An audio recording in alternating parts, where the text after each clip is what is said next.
We've got 7 more albums coming up on obscure, forgotten, and unusual bands from Canada, so stay tuned and we will see you on the flip side.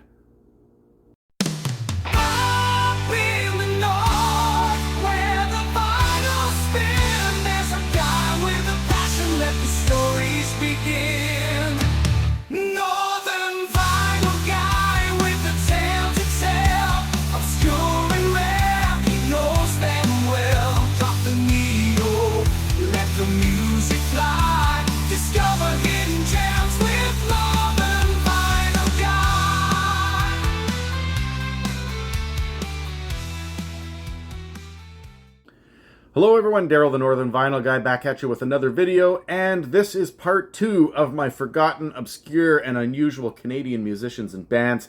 If you have not checked out the first video in this, I'm not going to call it a series, I may end up doing some more later on, but this is part 2. If you haven't checked out the first video, I will leave a link down in the description below. Now, as always, if you are new to my channel and you enjoy my content that you've seen, please leave me a thumbs up, leave some comments down in the section below, and please feel free to subscribe to my channel. I appreciate all of your support. If you are a returning viewer, I always love to hear what you have to say. As usual, leave some comments down in the section below. So with that in mind, let's get started with these 7 Canadian bands that I will be featuring in this video. Alright, so the first band that I'm going to feature in this group of 7 is a kind of, I wouldn't say punk, but more like new wave, pop rocky kind of Canadian band out of Toronto, Ontario. At one point in time, they were known as Numbers. They recorded one album in 1979 called Add Up. I think it was Add Up or Add On. And then they changed their name. And they went as the band Hot Tip, and this is their Stop All Motion album. I believe it's the only one they recorded as a band. If there is another one, there's only 2. And this is on Attic Records. So after they went from Basement Records, they went to Attic Records, different parts of the house. But this band was, I guess you would say they're kind of akin to the Cars, if we're going to say that, a Canadian new wave band that was supposed to be the next generation of the Cars or whatever, obviously not achieving as much success. Now, I wouldn't say that they sound anything like the Cars. They are not Ric Ocasek.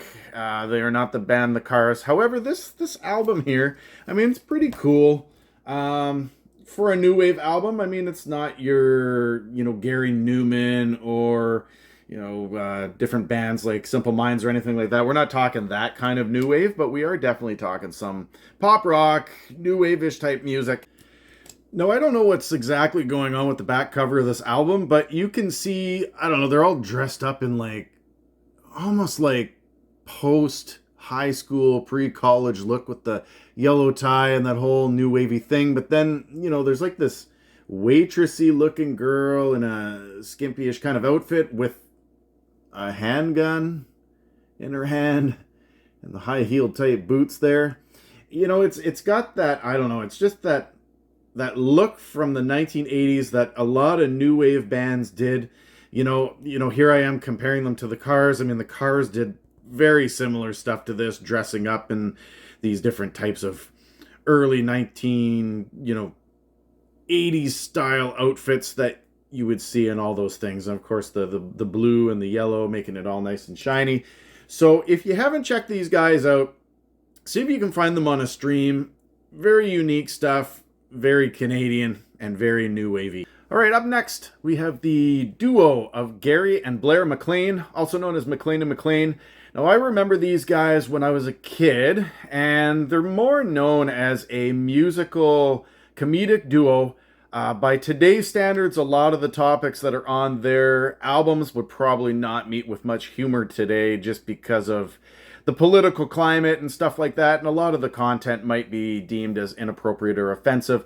However, when I was growing up, one of the first albums I ever heard as a kid that my dad actually let me listen to that had some swearing in it, and I mean, there are lots of swears on this album.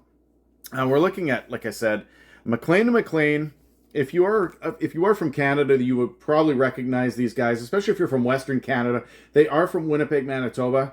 And this is their album, Sucking Their Way to the Top. Now on the other side, the flip side, is the taking the O out of country portion of this. And of course, this is what they look like as they got older. So the young, the old, sucking their way to the top. Now this is the one that in Canada became famous for a couple of tracks. Now obviously I can't really use the words just due to, I don't want to be blocked by YouTube here, but they did have a hit song on here called Dolly Parton's Blanks, her upper portion there. But they also had another song that is kind of a parody of a song that was recorded and written in 1918 by a guy named Bob Carlton, or Carlton, I should say. I was just running a stutter there, but Bob Carlton. He did a song called Jada, or Yada, whatever you want to call it, and it's deemed as a jazz standard for a song of that time. And what these guys did is they parodied it as what I used to know when I was a kid. I never was able to say the words, but I used to call it the Fuckkya song. And it is on this album, Sucking Their Way to the Top. So all kinds of bar humor, I guess you would say, scatological humor, lots of stuff about body topics and things like that. You have to have a right mindset going into these guys that it is going to be offensive. Like I said, some of the jokes do not hold up very well in 2025, but when these were recorded in the late 1970s and early 1980s, as I became kind of older, I think I was like 11 or 12 years old when I first heard this stuff. It was just something that me and my dad, I guess, bonded to. Not the same as Cheech and Chong, but I guess if we were to kind of compare notes here, they might be the Cheech and Chong version of Canadian humor at the time, right? Cheech and Chong were recording in the United States with their paraphernalia humor and drug humor, while these guys were doing their Canadian humor, but kind of on a different level. So if you are familiar with Blair and Gary McLean, they're both deceased now. I think 2011 was when the last one passed, so they're not recording anymore, but they even at one point had to get permission from the Canadian Supreme Court of Canada to actually record music. They were deemed that offensive in Canada. So if this is up your alley and you like that bar humor, that late 1970s stuff, once again, they're doing it at a time when there were lots of groups and lots of individuals that were recording humor records in the 70s and the 80s, and they were one of them. So I don't know how to kind of compare them. A lot of that country music style stuff. Check them out.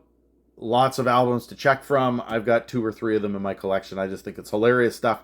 But once again, not so uncommon in Canada, probably forgotten in Canada, but probably outside of Canada, they're not that well known. So once again, check them out, see what you think. Like I said, I would go with the Fuckkya song to give yourself kind of an intro to that. And go from there. So there we have it. McLean, Sucking Their Way to the Top as my number 2 unusual, stranger, forgotten band. So speaking of unusual and forgotten musicians, this one here, I'm going to argue most people have not heard of. This is a guy who was born in the early 1900s, late 1800s, early 1900s, and he made what I would classify as pioneer music. We would call it sourdough music. If you're wondering what a sourdough was a person who was mining during the Yukon Gold Rush. In the Californian Gold Rush, we might even refer to them as 49ers. But there was an artist in northeastern Ontario, and his name was Barney McCracken. And I happened to come across his work when I was visiting my daughter near New Liskeard, Ontario, and I walked into a thrift store that was there. I was just flipping through records, and I'd never seen this before. And I picked up not just this one, but I picked up a couple of 45s that were there, also with his name. And ironically enough, there was a gentleman that contacted me on Discogs, and he said that his wife was actually related to this guy and was interested in purchasing my 45. And I said, well, I don't have any ties to this. It was very unique and very eclectic, very niche. And so I basically said, you pay for the shipping. I'm not going to charge you for this record, and I will send it send it to you as a 45 because it is a sentimental value to your wife. And he received it, and it sounds like his wife was very ecstatic that she received this for her birthday. But like I said, it's a guy named Barney McCracken, and he kind of had his own record label out of Englehart, Ontario, called Sourdough Records. And there are a part 1 and part 2 of this, so songs of the sourdough or on sourdough. The one that I have is, I believe this is the part 1. It is in red lettering, and there's a part 2 that is in green. Now this particular album here was not on Discogs. I logged it in myself, and if you want to see the sourdough label, that's what it looks like on the backside. But a lot of the stuff that is on these albums is very, like I said, very pioneer, very old school, 1930s, 1940s, 1950s, 60s, country-ish type music, very twangy. On the backside, there is Barney McCracken with a pipe in his mouth, one of those old school, I don't know what you would call that, kind of a cork pipe, and then some musicians that were on here that helped with this, and of course the track listing and all this kind of stuff. And so you can see that there are very northern sounding lyrics and songs on here. The Log Jam at Wawa, the Lament of the Cree, Christmas at Moosonee, of course Moosonee is where I live, Roosting in the Trees, Drums of the Old Gods, The Ballad of Johnny Malone, Ballad of Sunshine Mine, etc., etc. So there are lots of songs about the themes of the North at this time, very similar to maybe like Log Driver's Waltz and things like that, in very old school methods. And it even says here that, in 1973, parents and students of some of the schools in the North even helped with some of the tracks on here and help with some of the lyrics of the song. So this is very cool, very niche stuff. But like I said, dealing with the themes of, water and nature, mining, old school mining. And I don't know how else to explain this. Like I said, I did have to log this into Discogs myself, but very niche, very cool stuff. If you have a chance and you pick one of these up, it's very unique, and you're probably not going to find this anywhere else. Like I said, I found it right from the source, just south of where this recording studio was. So very cool stuff, and I'll be talking about a few other ones later on that are very unique in that style, that you pretty much have to be in the region where they were recorded to find these albums. So Barney McCracken, check him out if you haven't. Very unique style. All right, so up next, I've got a band that I know is from Canada. I mean, Discogs says they're from Canada. And when I hit the cover up with a magnifying glass, I'm pretty sure that I recognize the license plate, at least the province in Canada that this comes from. But the information about this band, I don't really know much about them. I couldn't find any information online. And I mentioned in the previous segment with Barney McCracken that I had gone to see my daughter, and I picked up some records that were there, and they were all blind buys by just bands that I was unsure of. And so I came across this one here, which is a band called North Fork.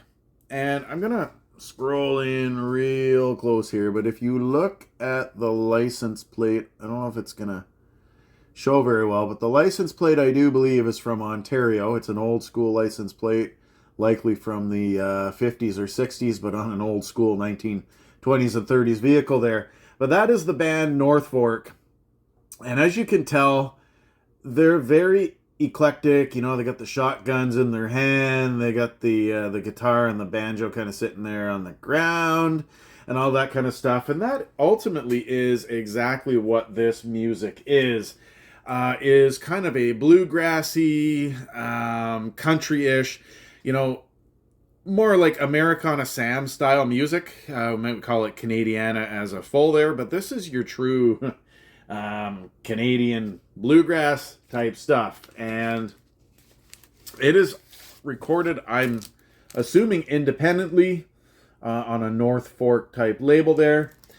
This particular album has 8 tracks, and you can kind of see, like, it almost looks like the lettering is handcrafted on there, side 1 and side 2. And once again, you got the band sitting by the old car, and you got the band members listed independently here on the side, telling you what they play and all that kind of stuff. But very interesting stuff. Mississippi Runner is a really cool song, which opens up side 1. Say Hello to Daddy, which is the closing track on side 1, super depressing, super sad. And then Legend with a Gun, which opens up side 2, is a pretty neat song. Once again, like the Barney McCracken, I don't think you're going to be able to find this unless you find it in some local independent store in, say, northeastern Ontario, or, I'm not sure where these guys are from. So, if you come across it randomly, check it out. There's nothing on Spotify. I didn't see it on YouTube or anything like that, but if you happen to come across it, let me know down in the comments below. But this is very, like I said, a very bluegrassy, very country, very Americana Sam type music right here on an independent label. So, yes, if you come across it, pick it up as a blind buy. If not, hey, there you go. But never heard of them. I don't even think you can buy it on Discogs. If there is, they're going for like, oh yeah, I think there's a couple going for like $100 or close to $100. So you can still get them, but very unique style right there. North Fork. This next duo, I always thought was out of Montreal. I don't know why. The female singer in this particular duo definitely has a French kind of accent. And I guess it makes sense that once I found out where they were from, I mean, it makes sense why she would have a French accent. But I always thought they were from Montreal. But they are actually out of Ottawa, Canada. And it is the duo known as One to One. Now, out of all the groups that are on today's list, I would assume that this one's probably the most popular. They definitely had the most hit songs. And this is their, I think it's from 1985. 1985.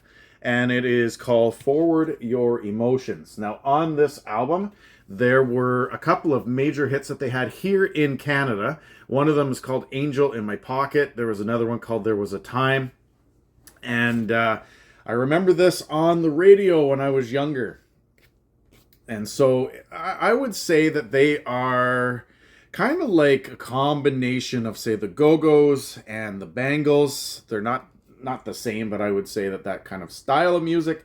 She definitely has some similar vocals to those two bands. And so, yeah, One to One, they were definitely popular from about 1984 to 1992. Their heyday albums were released in 1985, which is this one, and then they released one in 1990, which had a few other hits, Peace of Mind and Memory Lane. We might even classify this as a pop, dance, contemporary type music by this duo. And as I mentioned, they are definitely akin to the Bangles and the Go-Go's and those girl bands of the 1980s. And this one here is on Bon Air Records, which kind of a subsidiary, I think, of the WEA or WAA. And you don't see that too often. And so very, very cool stuff. If you haven't checked them out, you'll be able to find them all over the web. Like I said, they had some top 40 hits here in Canada. Not necessarily on the Billboard Top 40, but One to One. This is a great album. If you haven't heard, this is a great place to start. And Canadian content, CanCon sticker right on there. I got this as part of the record haul I got at that radio station here in the town that I live in. So, yeah, check them out. One to One. Duo band from Ottawa, Ontario. All right, in this last portion, I'm going to finish up the video by doing both of these last two albums kind of at the same time. They have a very similar vibe, very similar feel, and the two artists are actually from the same, I would call it, corridor of the Ontario region, and that is from North Bay, Ontario to the Ottawa Valley. And so I'm going to show you two musicians where I found out more about them through. They're both deceased. I ended up finding more information about them through their obituaries, as morbid as that kind of seems. But the first one is on Burco Records, and it is a country musician named Joe St. Denis, and he is out of North Bay, Ontario, and his album, The Courage of Terry Fox. Now, Terry Fox, for those of you that don't know, was a famous Canadian who sadly passed away in 1980 after doing his Marathon of Hope after being diagnosed with cancer.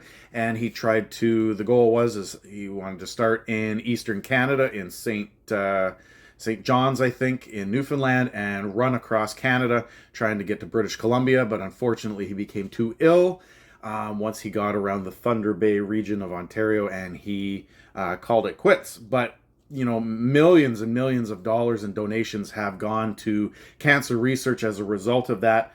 And so, you know, this album kind of demonstrates that kind of a vibe. Lots of songs about, like I said, the Courage of Terry Fox is the hit song that was on here. I do believe that it was on the country charts for a while in the early 1980s. But it also is like that truck driving music, trucking through the north. You've got Colors of a Rainbow. The movie has ended. And then on side B, you know, a few words from Elvis. He even has a French song, Viens donc coucher avec moi, and I left the door to heaven open. Now, when I was researching him, it said that Joe St. Denis was heavily active in his community, kind of like Terry Fox was, dealing with you know, children's services, and he drove the vans for the foundations and things like that. He was a driver for child services, and you know, was beloved in his community. A jokester, a witty person. So if you're able to find this one, it is listed on Discogs, but it is that country twangy truck driving music. And so that brings me to the second one. And I think I've shown this before, but once again, in my last video, I mentioned Snowcan Records, and you can see the label there, Snowcan Records. And this is a record by a gentleman who, I believe this is a pseudonym, Warren, and his album Shattered Dreams. Now, if anybody has a copy of this album that they want to get rid of and you want to donate it, please get into contact with me. The first song on side A really sounds, in my opinion, it's a great song, but the issue is that when I bought it, it's the only song on the entire album that has a major round scratch, and so the needle just slides all the way through song number 1, which is Shattered Dreams. But once again, it's kind of that truck driving country style music. But his real name is Len Chapesky Jr., and in brackets it says that he goes by Warren, so that was either a nickname or a pseudonym, but this is great stuff. Ottawa Express, Manitoulin Morning, Ottawa by the Ottawa River, Canadian Boy, In the Country. This is as Canadian an album as you are going to come by on the Snowcan label. So if anybody knows where I could get a copy of this, once again, this is another one of those albums I inputted myself into Discogs. You know, it wasn't there, but I am a huge fan of these just local Northern Ontario.